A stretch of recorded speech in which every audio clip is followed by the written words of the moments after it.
Hi, welcome to SBR Videos. I'm Peter Loshak. I'm very excited to be kicking off my baseball coverage for 2015 right now with Troy West from allplayswin.com, and we are taking a look at win totals for a handful of teams. Right now we're going to cover the Colorado Rockies. Troy West, thanks for being with us. Hey, thanks, Pete. I appreciate it. Yeah, another kind of a tricky team playing over in that NL West. But you know what? As I said in these other two videos, Pete, a lot of value in these win totals. I think every year we look at them as a company as a whole and have a lot of success. So gamblers don't shy away from this. All right, yeah. Well, Colorado, maybe the most interesting team last year. Of course, their record was horrible, 66-96 last year, and they were an awful bet, minus 16% ROI overall in the year. That was second worst in baseball, but that was all on the road. It was all failures on the road. They had the worst ROI on the road in baseball by a mile, but actually the sixth best ROI at home. They're actually profitable at home, and they were a terrible bet on the road, and overall they were the second worst bet in baseball, obviously with a record of 66-96. Terrible year, and you know, we know why. They had a productive offense, bad pitching, and that resulted in losses and overs, especially at home. They were a 57% overs at home, which made them the third strongest home over team in baseball. This year, it's interesting. Last night, I was checking these odds, and I saw 71 juiced to the over pretty heavily. Now, I checked Bookmaker just before this call. Win total's up to 72, juiced heavily to the over. Right now at Bookmaker, 72 is the win total. The over is minus 145. The offense is there, so I guess maybe some people are betting the offense thinking that it's going to carry them at least to a more respectable record than they had last year. What do you think, Troy? Yeah, I would have to disagree. I mean, I do know that this team's got some offense, and Troy Tulowitzki obviously leads that hunt, but this team, Pete, does not have any pitching. Pitching has to struggle even at home at times. And one thing people were missing here is you got to remember how strong that division is. They got to play the Dodgers multiple times. They got to play the Giants multiple times.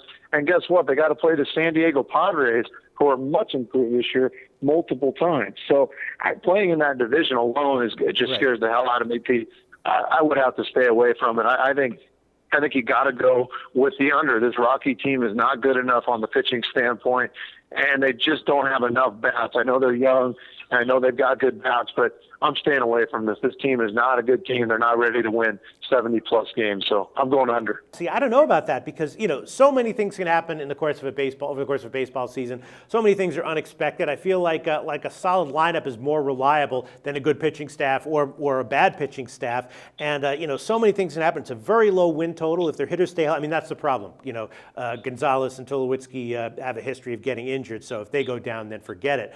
But if they stay healthy on offense, if those two guys stay healthy, who knows what's going to happen with the rotation? And 72 is just not a lot of wins. No, absolutely. I mean, it's a low number, but this is a team that's been historically bad for a while and really did nothing to improve their bullpen nor their pitching staff. So I just think even though they do have a lot of offense to work off of, it's not good enough, and everybody else in that division improved dramatically. So, like I said, multiple games throughout the course of the year that are not easy ball games for this team. So, holding strong with the under on this one, Pete. Troy West leading under 72 wins, plus 125, and you think that we're going to see overtrending again from Colorado this year? Last year, 53.5% overs in general, and it was all at home, 57% overs at home. You think that it looks like Yep, I would agree with you. I think those hold true as well. And it's tough. It's tough to go with those type of games because, my God, sometimes you see 10 and a half, and you're going, what the hell? That's a high number. But, boy, oh boy, even just monitoring those quite a bit last year, Pete,